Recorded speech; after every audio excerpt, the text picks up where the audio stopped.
Hello, you are welcome to solve this BEMDAS question. 3 divided by 3 divided by 3 divided by 3.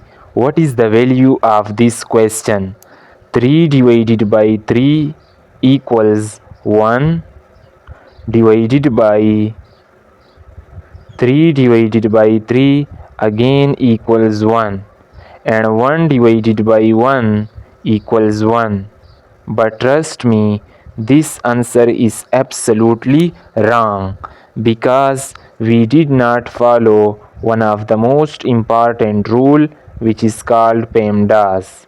According to PEMDAS rule, whenever in expression there are more than one division, then we can solve it from left to right.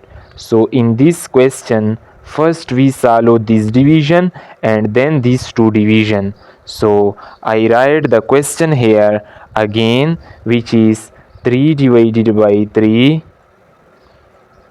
divided by 3 and divided by 3. So firstly we can solve this division.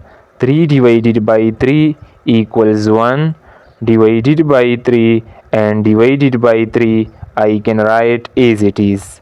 In the next step, 1 divided by 3 I write as divided by this 3.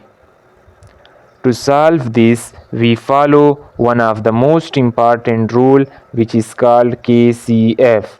KCF stands for keep, change, flip. According to KCF rule, whenever we change this division to multiplication, then numerator is changed to denominator and denominator is changed to numerator. So we can write the given equation as. Now here numerator is multiplied to numerator and denominator is multiplied to denominator. So the final answer of this question is just 1/9. If you enjoy the video, please like, share and subscribe to the channel. Thanks for watching. Goodbye.